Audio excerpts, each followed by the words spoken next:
Glad we all got the uniform straight today of wearing black. I'm dark blue. I'm dark gray. All Hey shades. everybody, we're live. We're live on WordPress Friday. We're talking about our outfits because guess what? We're all wearing the same thing. Black. Oh, at least we got one hoodie, couple hoodies, I got a hoodie. couple black t-shirts. I got blue on black. That's not. I mean, correct. it is That's a great song. kind of like the oh man, I forget. Every time we start this stream, I have like 5 things I have to mute. It is kind of like the tech nerd industry standard, right? Just a black shirt, like or black hoodie or black zip up, just It's neutral clean, yeah. color. All right. well, I'm maybe we'll wearing get mine's more got of like that. a screaming dog with blood on it, so I don't know, like a little edgy. I don't know. You definitely have more of a fashion sense than most of us, Victor. But let's get into it. It's Friday. It's the last Friday of the month. Big weekend here in the States. Big weekend for WordPress. We got a lot to talk about. So we revamped the show a little bit, right? We're pushing this just to the last Friday of the month. Want to open up a little bit more, get more people back on. So I definitely appreciate everyone here, and we'll go around the horn real quick and do introductions. But just for anyone watching and listening, if you want to join us future episode, last Friday of the month, 2 p.m. Eastern, we'll be having WordPress Friday Hangout. Anybody can pop on. If you don't want to be on video, that's fine. Just turn off your video. We're still happy to have you. So looking forward to dive in real quick. Let's go around the horn. We got some fun guests. Again, I appreciate everybody being here. I know most of us are in the States, most of us, except for one. And let's start with that one. My brother from the other side of the pond over here, Hello. Mr. Remkes. Why don't you tell everyone who you are? What do you do with WordPress, if anything?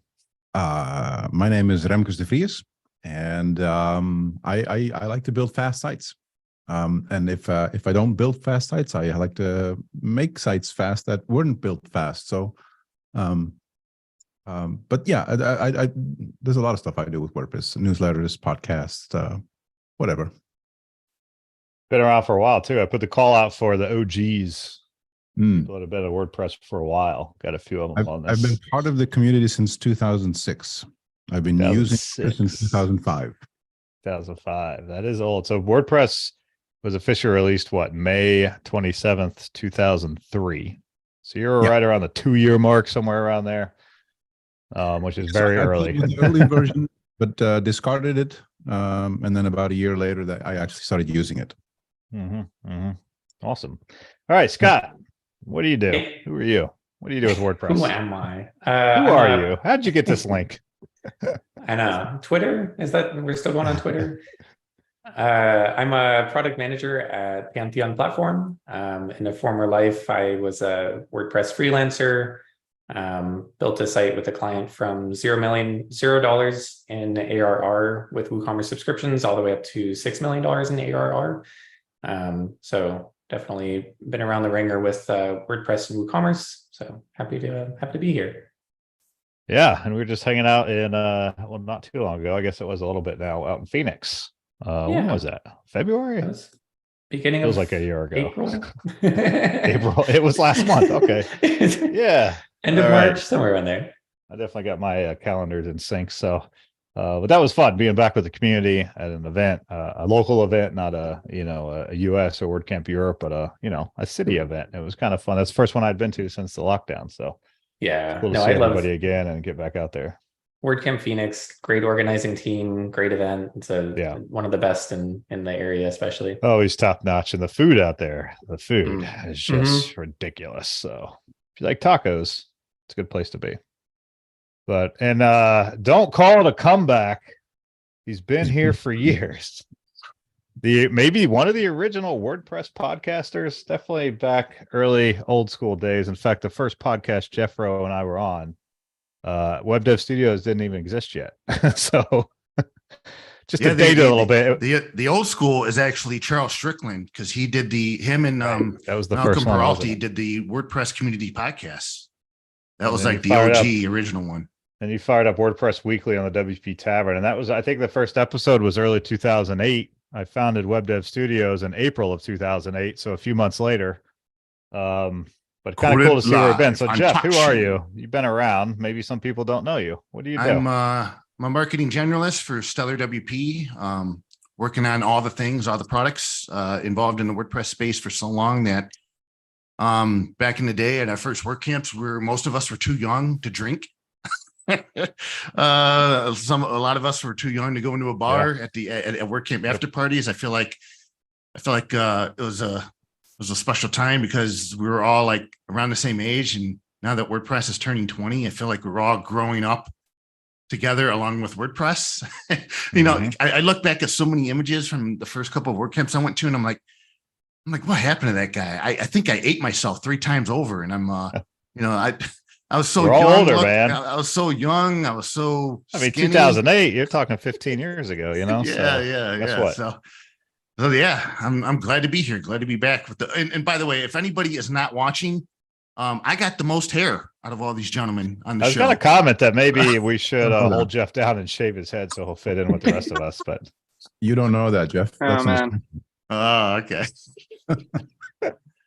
yeah, Jeff and I go way back. I mean, we were kind of geeking out back in the early Web 2.0 days. Remember a little website you did called batteries.com? Batteries.com. That was where I used to work. So when we first did the podcast, that's where I was still working. I think we met each other on, do you remember the blog network EFX2? No. EFX2 actually turned out to be a guy, a one-man show. And it turned out that he was using WordPress multi-site, and I didn't know it at the time, but all the subblogs that you would sign up for with your own like name, and then you must have been commenting on my blog. It's like a way to like connect blogs right around. It was WordPress multi-user pretty much, and he hacked it to the point where we were all using it, and it's funny, like thinking about it now, like I didn't know I was using WordPress back in the day. It didn't even look like WordPress. He really hacked the crap out of it to kind of give it its own thing, but the multi-user part he used, and eventually you can only sustain that for so long after you know, if you're one person. But it was that was really cool to be part of a network where you could see what other people were posting, you could follow people. It's kind of really like the first social network that I was on, but it was through blogs and comments, and man, that network is so much cooler, and I wish we were doing that on our own blogs and following each other and communicating via our blogs and comments versus all these different silos that we're on now. Yeah, we'll get there. I remember that social component to blogging that was really popular there for a few years. There's a lot of different tools and stuff you could use that would basically connect you to other bloggers and other content creators around similar topics, right? Like we met because of just the web and WordPress and Web 2.0 stuff, like in the content we were both kind of writing and experimenting around, you know, at the time. Look at this cool new thing. It's missing 3 vowels in its name. Yeah, like the pingbacks are just used for spam now. That's the only time when I see. I mean, everybody turns pingbacks. Yeah, all that stuff got just like abused, right? So we all just turned it off. Even commenting is just kind of weird. Like, I don't know, people just don't comment, or we all kind of stopped doing it. I think Some comments do, are more productive. Like, I'll just be like, if there's a tutorial, I'll say like, hey, you did this thing. This, if anyone's reading this, like this is line 15 needs to be fixed, and that's the and then people will be like, hey, thanks for that. And that's like, I see comments more as a way to like engage with the person who wrote the article. I mean, that's like the way they're supposed to be, right? But that's the only reason now. Like, someone wrote a really solid article, I'll be like, hey, here's like a question and whatever. And then like also it, you know, I'll meet those people at conferences, but it used to be where you just like Twitter, you followed someone's blog and you would like, they follow you and they'd be like, oh yeah, like I read your blog.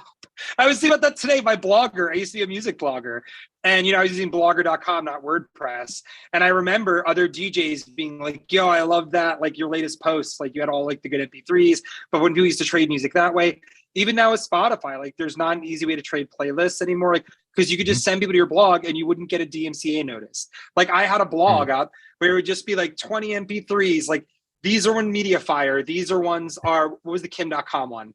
Mediafire, was that, hey, was Mediafire? No, Mediafire was someone else. Mega upload, Mediafire. And I would just dump all these and be like, here's the new mixtape from this, here's that mixtape.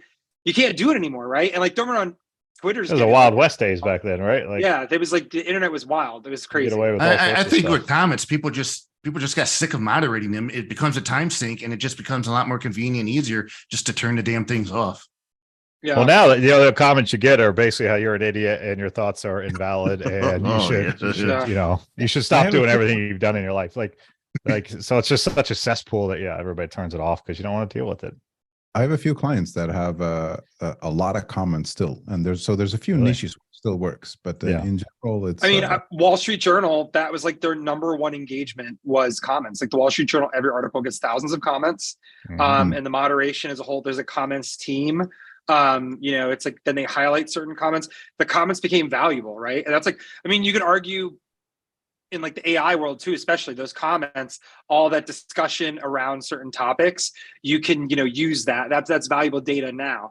For the Wall Street Journal, not every commenting system's like that, but like, anyone who has kind of like good engaged comments where we were having, don't around, there were like a lot of awful comments, but that when I worked there, that was one of the things we're working on is like, how do we, create a machine learning system to determine what's like a valid comment, what's not. So Speaking of AI, I know Remkes was there. You did a great job with your hosting your panel session, but did anybody check out the AI for WordPress virtual event that Human May put on yesterday? I did. I tuned into a little bit of the beginning. I need to go back and watch some of the recordings, but I was impressed by how many people actually were attending, even at the start of it. I think there was, I think at one point it was over 600 people. Yeah, more than 700 at the end. Which is pretty damn good for an online WordPress thing that's really niche, right? So like way more than I would have expected. It just shows, I think, how hot the topic of AI is and how interested people are in it, like in all assets of our life right now.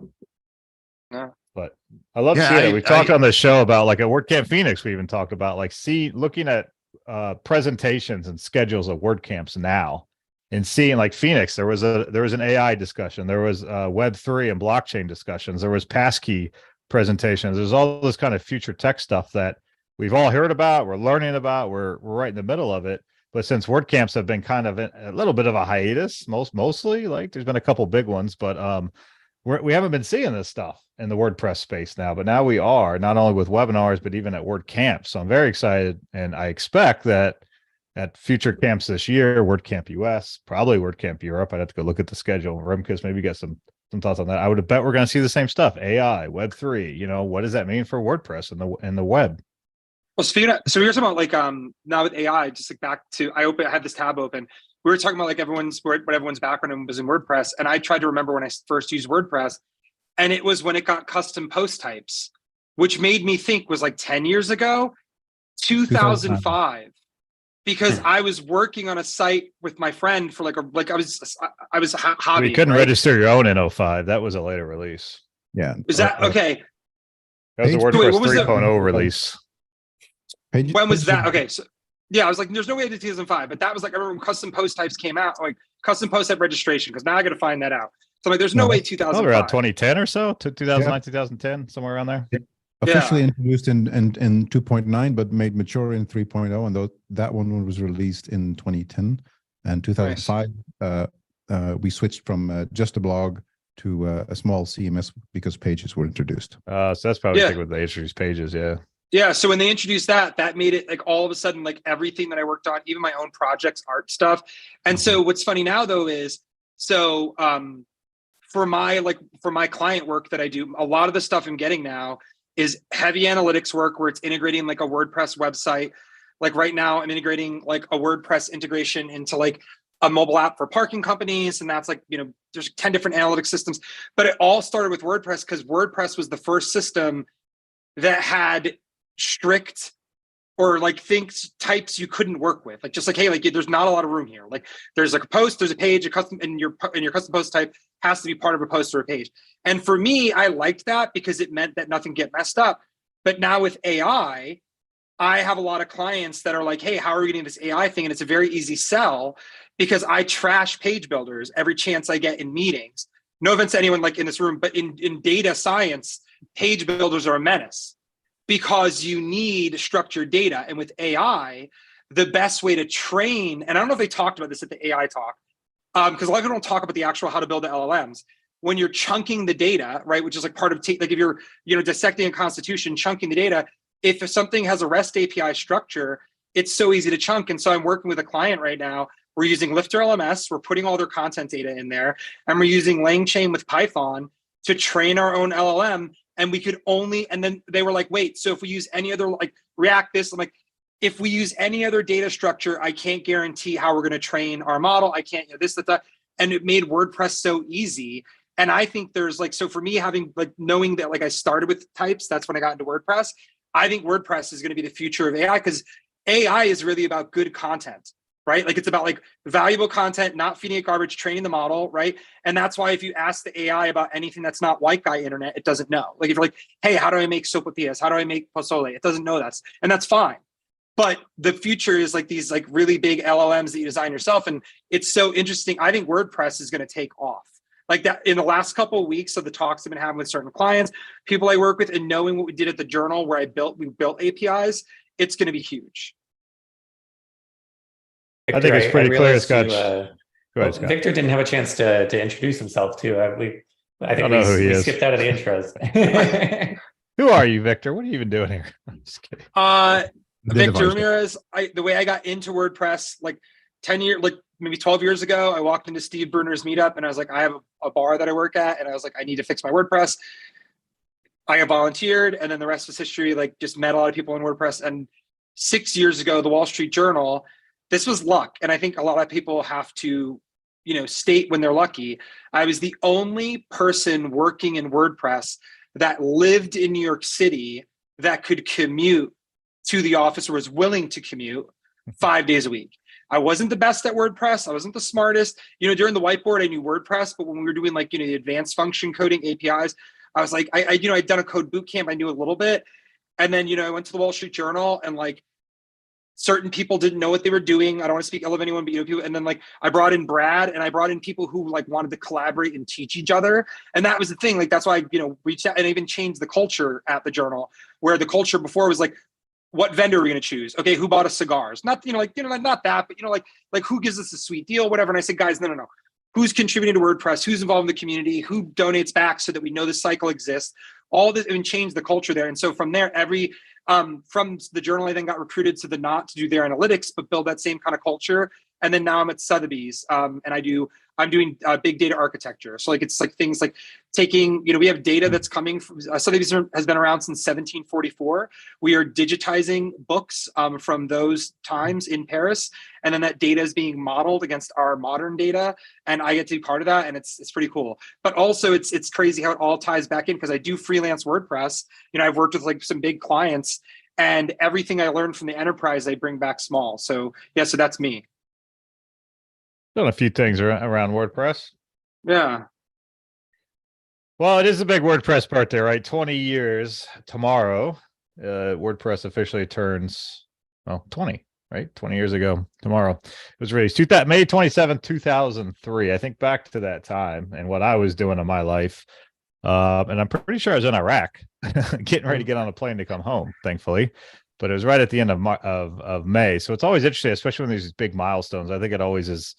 It's a good time to reflect on where we're at, where we've been. We do it on our birthdays every year, right? But then a piece of software that's as kind of impactful as WordPress is, especially to us and anybody that's probably listening to this, is important to us, right? It is impactful. So it's kind of fun to look back and think about how far all of us has come along with WordPress.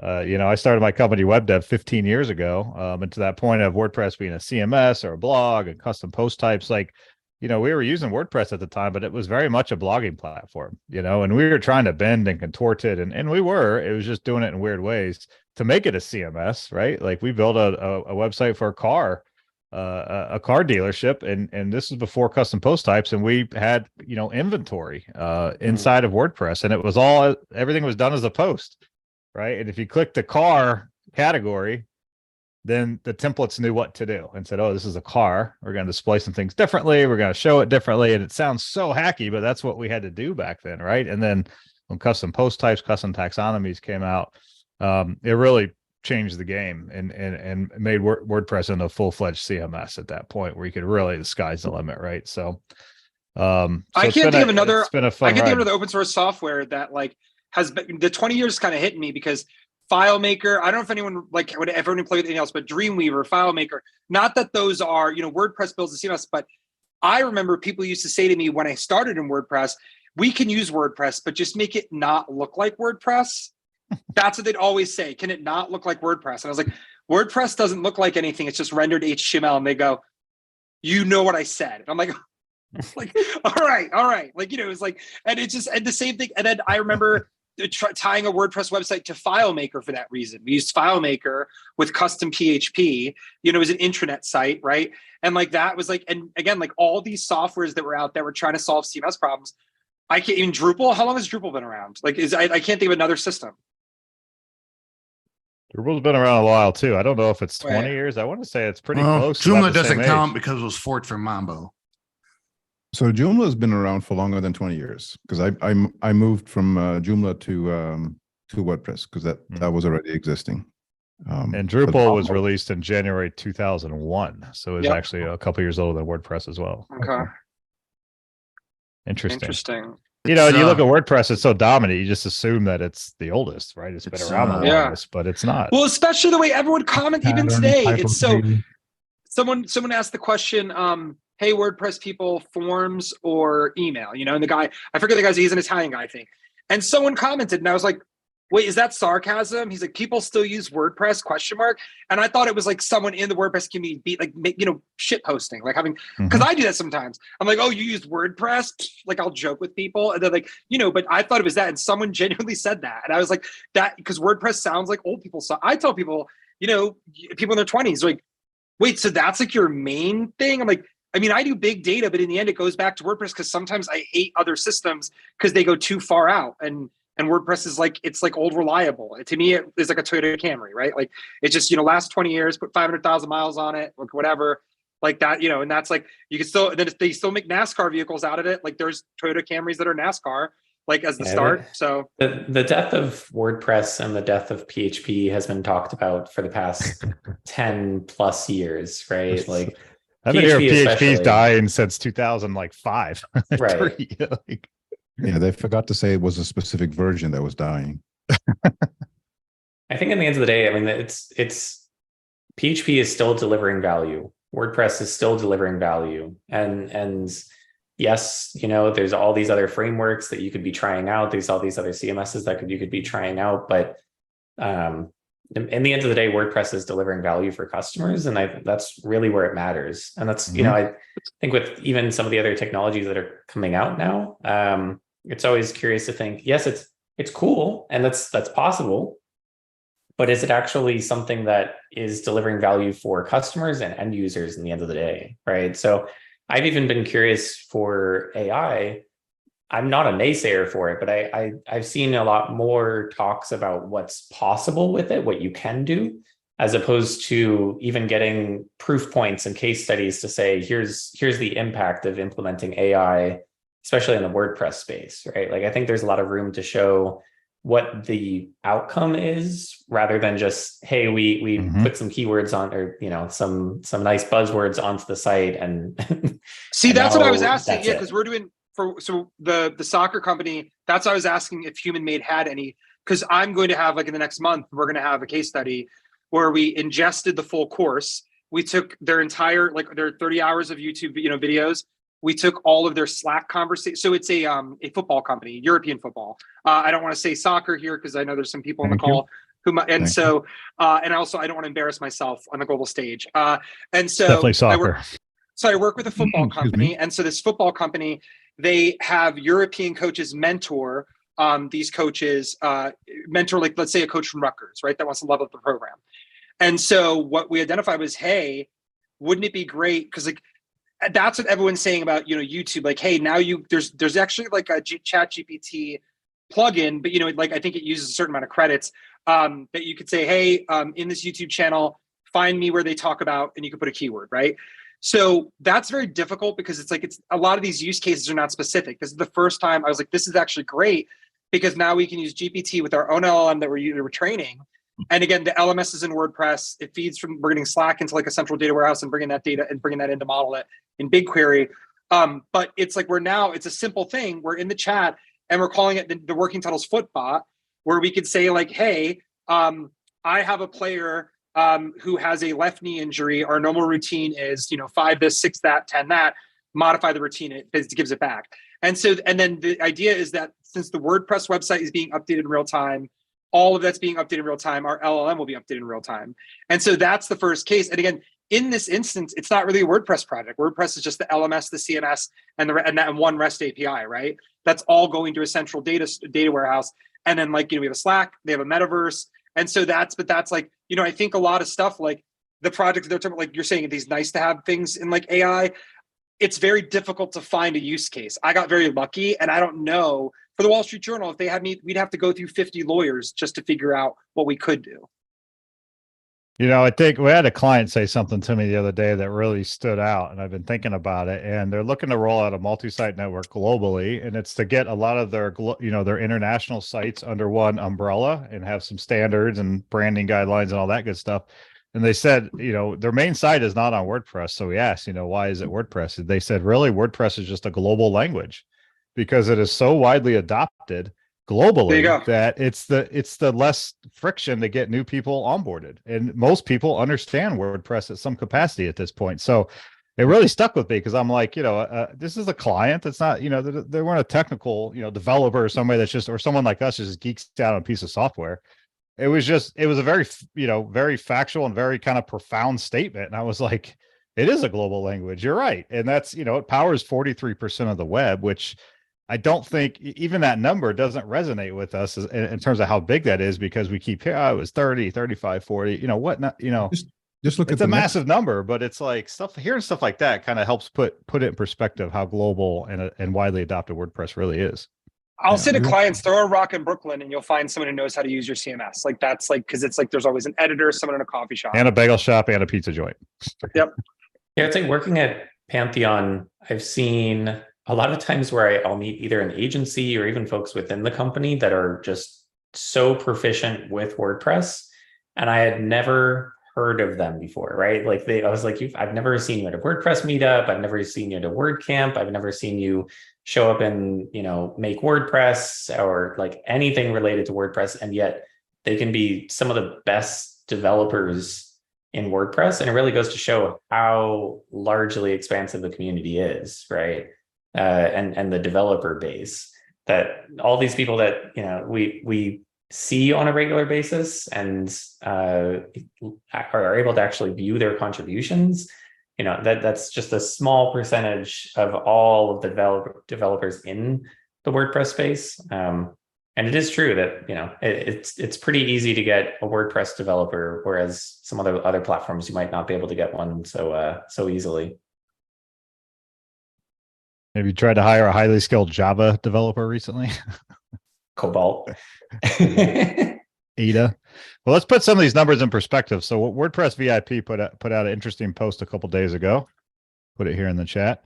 And it breaks down some of the numbers around WordPress and usage. We talk about 43%, right? But what does that mean? So it's estimated there's 810 million websites currently running WordPress. 810 million. So 80% of a billion. 81% of a billion are running WordPress. Like hearing numbers like this, I think helps put that 43% in perspective. That's a lot. Look at the next CMS. That's the one that's really impressive. Like WordPress, the second closest. Yeah. So it's WordPress is essentially the most popular CMS on the planet by a factor of 10. Yeah. It's 10x over. What's next? Drupal? No, it might be Shopify at this point. Oh, I thought Remkus knew. Remkus, I thought you were going to give us a drop. I'm like, no, it is. Is it? No. I'm going to Google it. Hold on. Yoast.blog, JOOST.blog. He has his market share posts up, and in there he lists what the number 2, 3, and 4 are. But it's a factor 10 for sure. Mm-hmm. Shopify 6, WordPress. I'm going to tweet this out. Yeah, Shopify is 6.1, WordPress is 64.2. Wix surprisingly 3.4. I thought Wix and Squarespace would not be. They're 3 and 4. That's crazy. And I believe those stats are based on the global CMS market share, where WordPress is more like 65, 66%. Yeah. Yeah, it's pretty staggering when you really dig into some of these numbers about just how popular WordPress is. And again, thinking about how far, all of us have been using it for many, many years, well before it was as established and dominant as it is now. So we've been on the train growing with WordPress as it's grown into this behemoth, this global language. If you knew 20 years ago that WordPress was going to be as popular as it is there something that you would have done differently? Or I like- probably would have tried to be really good friends with Matt Mullenweg early on. I would have tried to get it at the ground level of automatics, that's for sure. It's like going back in time and buying stock in Apple or something, right? Like, Yeah. I would have invested in a few companies for sure. I don't think anybody could have predicted that, right? I would probably I probably would have liked to invest more money in the Bitcoin in the early 2 years. That would have been more interesting. Right. Put $5 in and get out when it was like 5 million, and then laugh at everyone else. Exactly. No, you know, in WordPress, the one thing I'll say, and again, people talk about all the time, it's like an old thing. I feel like that's how you know someone's been in WordPress a while. There's no native field system. Get over it. Like, that's like one of those things. Like, because you talk to anyone who comes from any other program, React, whatever, they're just like, wait, so like WordPress sucks, but you just add ACF and it doesn't suck anymore. Like, that's like, and I'm like, yeah, you just add a good field system. And they're like, what about Metabox? I'm like, no, just ACF, just because Metabox, I've experimented. I like Metabox. I don't know if anyone, from here, like, or people like it. I like it too, but I'm like, but then ACF, like, it makes it, you go on Upwork and you're like WordPress ACF, and then you put in like, WP, PHP, CS, you put like some ACF. It's like so easy to train devs, like to template things out. And it's like, but yeah, that's my only thing I'd change. If WordPress had a native field system, like, that'd be great, because it would, and that's like, there was a project, the guy from, which doesn't exist anymore, Pods, I think it was, he was leading a team on that. Clark. And then Scott Clark. And it was while I was at the Journal, and I was trying to get, I was like, hey, if we get stuff going on well enough here, maybe I can get resources put towards that. But then when I was leaving the Journal, my mom had passed away, so I left. And then the last I saw, I was in the Slack channel. He kind of like said, I'm giving up on it. But then I heard someone else is bringing it back. I don't know. There was like another, I heard in the wind someone saying that someone else would be doing it. Jeff knows. Well, he spent a lot of time on the Fields API. He put a lot of heart and soul into it, and he said, look, if we had this Fields API, we could do all these magical things. We'll just be built in the core, and everybody can tie into it, and we'll have one system instead of everybody reinventing the wheel with their own field system. And it just never got buy-in. And Matt kind of said, no, it's a big picture project.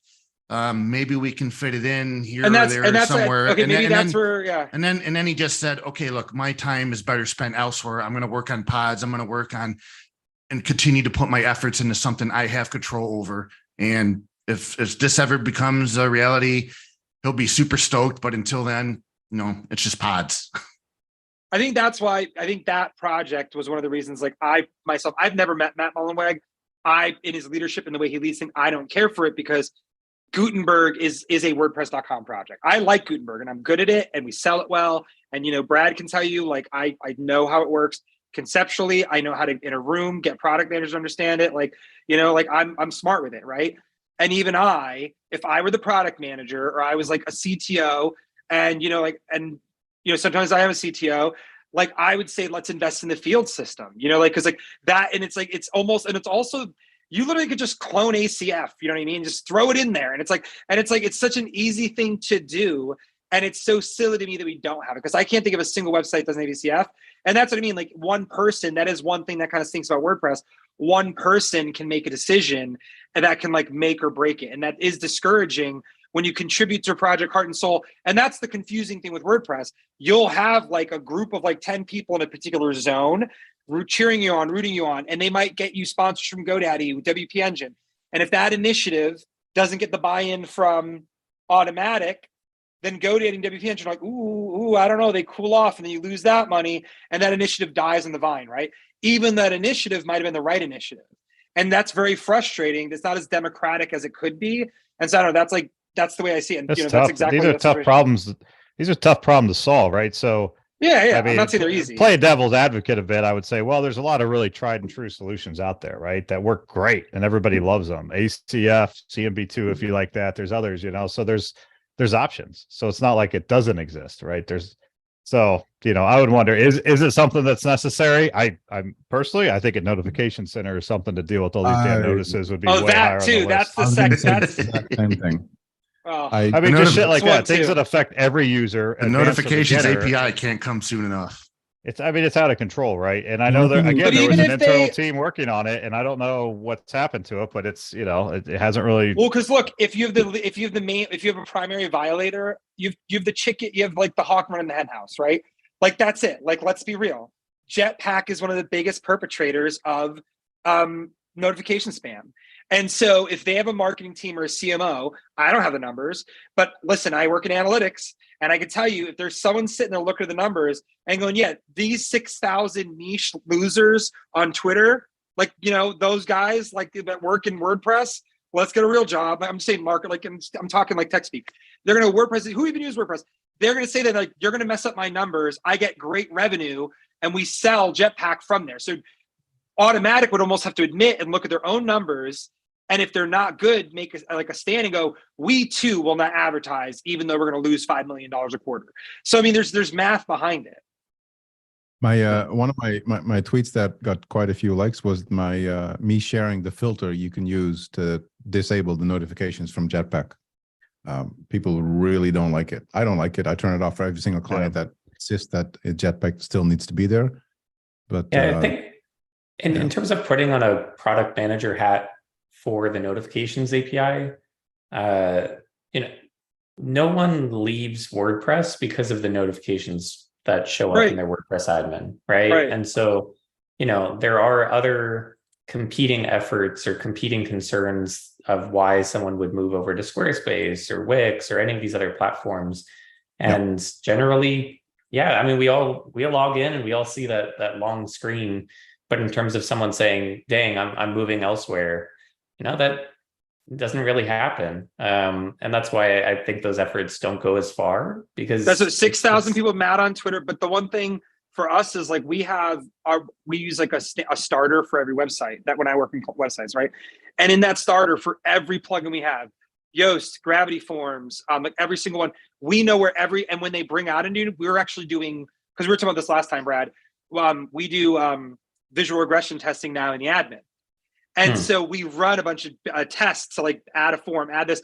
And if we see a change, we're like, got it, get in there. We're not releasing this until, and so we have like, but it has to be up to 400 lines now for all the different filters and functions we have to do to remove all these like notifications, remove this, remove Openverse, remove the block picker, remove this. And what's great though, is like now it's one click, but it's like maintaining 400 lines of code just to remove a bunch of stuff. I mean, but that's also maybe how people still make a premium on WordPress. Like, hey, you don't like this, you want a better experience, you have to hire an agency. Yeah, I don't like, I get your point, Scott, about people not jumping ship. I think the problem I have with it is for power users, for advanced users, doesn't, you know, yes, we complain about it, but we move on. My concern is a lot of the decisions and the direction WordPress is going, especially in the past few years, is leaving the beginners behind in a lot of different ways. And you know, you look at the default theme, like just install WordPress and go to the front end and look at it. That's what someone who's never used WordPress before, that's what they see, right? Now imagine they go install a couple awesome motive plugins and their whole dashboard is littered. He said it. Take a drink. It's a big offender, right? And their whole dashboard is littered with shit everywhere. Like now I agree with that. We're setting the standard to the brand new users that this is how WordPress works. It's a clown show in the admin, you know, watch what you click on because it could be a dark pattern, could be deceptive. This thing's waving at me saying there's an update when there's really not an update. You know, like, so we're setting this precedent of where like WordPress is just this old, like almost like visiting an old MySpace profile of the Wild West. You just don't know what the hell is going on. You don't know what to click on. So I do think it does impact some of the people who have never used it before. Their initial perception of WordPress, but that's what I was saying. Tainted. But besides users, that's also developers. We lose it. Like developers are annoying. I'm one, right? Like we're very opinionated. We think we're smart. We read a lot, like, you know, and so we have and we try different things. And so that's what I mean. Like, so for me, if I was going to WordPress today, right? Because I've been in WordPress since I think whenever 2010, someone said is when you could register pages or something. I've been doing it since then, right? If I were to today with my React background, like CLI data architecture, I'd go into WordPress and be like, who is doing this to me? Why are you punishing me? Because like if Google Cloud even puts one promo, I'm like, CLI, boom, boom, I can't, like, because I'm managing big systems, right? So now you tell me as like someone who has like, you know, let's say I'm a Gen Z person, 29, I have to choose like the CMS software for like maybe their blog system, something. and then you're showing them, and that's like for us when we demo WordPress with the enterprise clients, they like it because we're like, yeah, we'll actually load it without our plugin, and we're like, yeah, this is standard WordPress and this is light WP. That's what we call it. We call it light WP.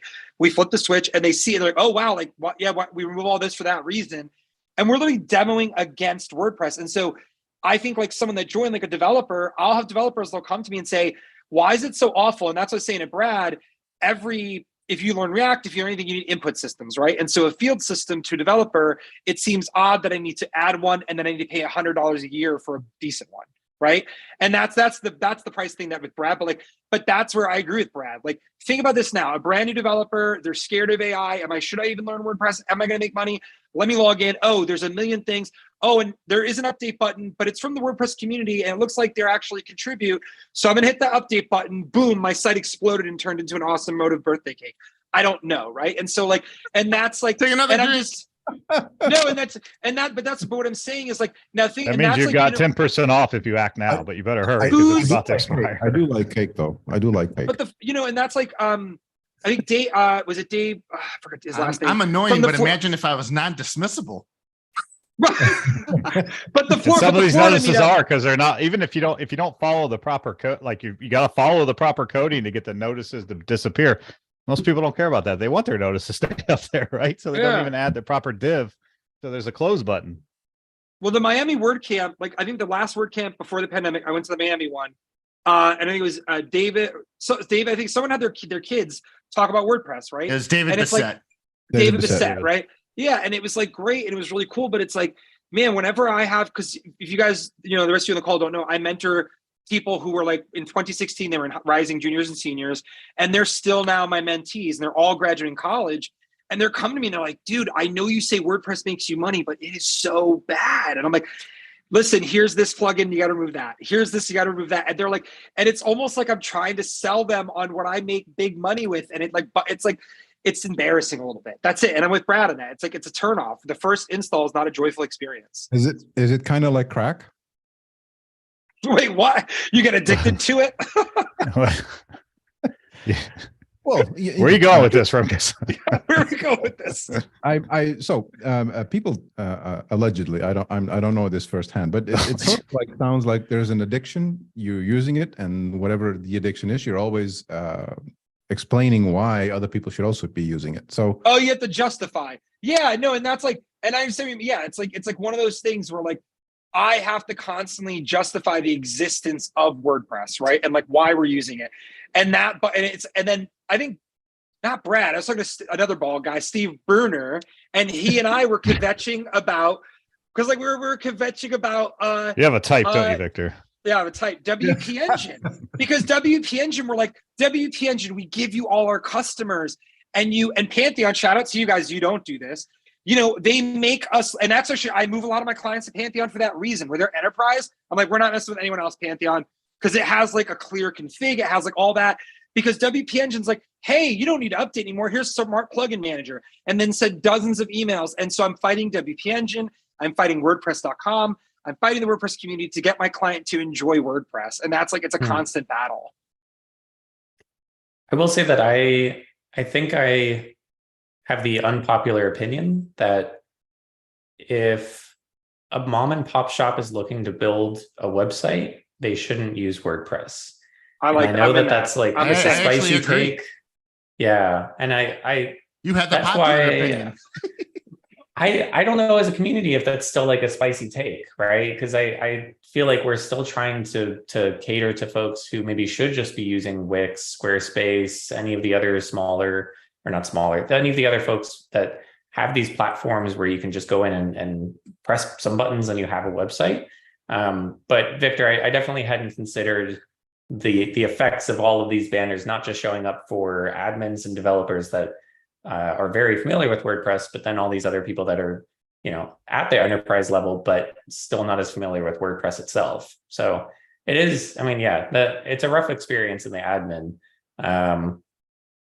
And I do wonder how much room there is even, Victor, have you ever thought of open sourcing or even selling the lighter version of the WordPress admin, or what's your thoughts I've worked with sharing I've worked that with out? some agencies on it, and I just like I haven't had I've worked with a couple agencies on it, and the other agencies or other people, and it's been like a great experience because I've worked with some companies where they're like, this is going to take 20 weeks, and I'm like, we'll do it in 4, and we would do, yeah, and it was like, and people, yeah, this is my dog guitar, so this is like what's down here.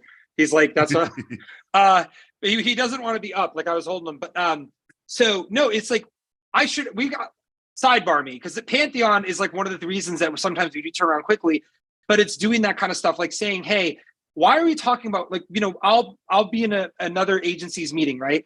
Because I do white label sometimes, and they'll say, okay, we're going to define custom post types. I'm like, hold on, why don't we have a root custom post type and then have children, based off that, and then the root one has like the decisions that the org needs, which is like, what are the admin roles, whatever. And so I do it all in spreadsheets, and so it's not even anything to open source. It's all these spreadsheets I've built out where essentially I'm doing a query, getting all in using Google Sheets magic via the API to get all of the blocks that are available, all the custom post types from the CMS, and then I populate them in the spreadsheet against the user roles in the columns, and then I can just do X's, and I'll say with the client, hey, is anyone on your team going to be doing this? Anyone this? And then we'll map that. And so it's like this really great process. And the minute you go into code in WordPress, there's no questions, there's no discussion, just you go off those spreadsheets. And so yeah, some of the agencies I've worked with, like I've figured out how to distribute it or sell it to them. Like I've worked with 1 or 2 agencies. They've had a great experience where they were psyched the way we turned it around. But then it was like, how do we work this into our regular workflow without having to work directly with me? And that's where we kind of got stuck. This will be a big business for full site editor because it's going to have the same challenges. It already does, right? Like you want guardrails, which it has some, but for many sites, you need more guardrails. So part of project's going to be turning things off, right? Making sure that like your client or whoever doesn't accidentally change the size of the header because they clicked on the wrong thing. So be able to lock things in, and like and it's not all going to be in WordPress core. A lot of it's going to be on add-ons we have to install or build ourselves to do that. I kind of bypass it currently. I have a few clients like that you can trust them to add blocks and content, and sure, but menus and stuff like that. So I do backups of what the actual content of the header and the footer are on the file system. So I have a physical backup, which I can then revert to. It's a workaround, but you got to do something. You could tell there's OGs on the show because it sounds like a bunch of old men complaining about how they're building. Back in my day, they're putting a highway in our backyards. We're all pissed off about it. Remember, it. Jeff? We didn't even have tags. We didn't have tags back then. We had to use a tag manager plugin. So before we wrap up, I just want to say I'll take the low hanging fruit and say that in terms of the future of WordPress, I think the next 1 to 3 years is very exciting because it's going to be all about AI. AI is it's a huge disruptor, and it's going to impact users, and we're going to see AI make its presence known in all kinds of different plugins and themes. And I can't wait to see how these integrations all play out. It's going to be exciting. Yeah. So let's on that note, let's definitely wrap up with kind of our predictions, right? We're at the 20-year mark. Next year, WordPress will be drinking, God help us. So, or at least here in the US. It already does. Probably already halfway drunk over by Rimkus, but once 821. But so next 10 years, right? Let's just look at the next 10 years. Where's WordPress? AI, I think, is a pretty obvious one. It's changing a lot of stuff. But Scott, what are you thinking? Where do you think WordPress goes? Any big, bold predictions for the next few years of WordPress? I think more than anything, WordPress is going up market, right? Focusing more and more on enterprise, which then has pretty severe implications in terms of what kind of tech it needs to build out. Right? We mentioned a little bit about permissions and making sure people don't have access to what they shouldn't be touching. And I think WordPress has a lot of room to improve there, right? Where, if you're creating a new user role right now, there's a lot of buttons you got to press to make sure that you're figuring out what they should have access to and what they don't. And that process is not clear at all. And if you're going up market, I mean, that to me, we need to have a very straightforward user experience for how you grant and take away access for permissions. So that's just like a little part of going up market, but I think that's really where WordPress is headed. Interesting. Remkes, what are you thinking over there? Any big, bold predictions? No, just a big, bold head. Well, at least that's the one constant in the last 2 decades. Thank you. I think it's very difficult to predict anything other than AI is going to have a huge impact. I think we're just getting to grips with what AI can do, possibly. I think we're just, I mentioned this yesterday as well in the human-made AI event. There is a very small percentage that is actually still, actually working on understanding AI and in which context to use AI. That is a very small part of the developer group that is actually working on WordPress. It may look huge, but that's because we're right in the middle of it. I think for the next 3 years, because I think that's as far as I'll go in terms of prediction, AI is going to mature a lot in terms of generating content, sites, templates, layouts, all that sort of stuff. I think that's where the big revolution is ready to happen. Other than that, yes, more markets will be penetrated. Enterprise most certainly is one of them. But I think we'll finally see the move towards the Wix and the Squarespace users as well. It's bound to happen. It has to happen.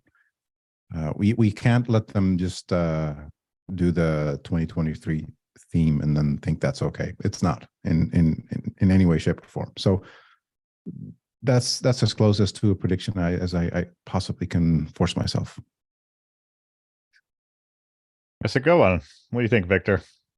My prediction is design is going to matter less and less because design has become so ubiquitous. More white WordPress, space. no, not even that. It won't exist because WordPress has 3 functions, right? It's an editor, right? There's like the editor where you edit the front of the forward, which is the render, right? And then there's the admin. So those 3 screens. But people forget about the REST API. That's what I call the 4th render or the 2nd render because you're rendering an API and you're rendering HTML, and HTML is an API. I think anyone who learns how to, the future of WordPress is going to be leveraging APIs.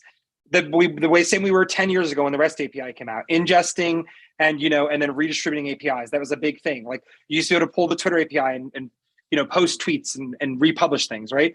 But I think the future of WordPress is going to be as an API, meaning where it's not going to be about as a blogging platform, but so much as a CMS entry platform, because all AI is powered by really great content. That's what the writer's strike is about right now. It's about, hey, you're going to train AI, but not on our content that we wrote for you, right? The AI, the producers don't have anything to input into the AI system, right? And so what matters are the inputs into these LLMs. And the future of, I think the best content and arguably 64% of the world agrees, the best CMS for inputting content right now is WordPress. And I think WordPress is poised to position itself in that. It's almost like, what was that thing they say, like, hey, don't sell cars, sell oil, those kind of sayings, like don't sell trains, own the rails. Like this is it. Like the CMS is going to matter because how else do you get data? I'm telling you as someone who's working on my own, AI, my LLM right now, for a sports company, like it was like really like, I'm not going to go and build my own CMS in React or like spreadsheets or whatever. I know how to secure WordPress. I know how to make it private. I know how to deal with not HIPAA because we are going to be working with students. So legal, it's like, I've done all those things in WordPress, right? So all that kind of pre-work you need to do in WordPress to make it a good CMS has been done before. Universities, hospitals, museums, etc. So now it's like, they know how to input that. So if you can position yourself to build those input systems for these people doing these real-time LLMs that are building over time, that's where the future's at. And I'm excited for it. Yeah, all great predictions. I think I definitely am towards what you're saying there, Victor. I think WordPress is just so good at managing content at the base level. I think it's going to continue to grow in terms of being that, Matt referenced it as like WordPress OS or the operating system of the internet in a sense, right? And right. I think we're going to continue to go that way. It doesn't mean just headless, right? When I say that, but it means where WordPress is kind of the truth keeper of your content.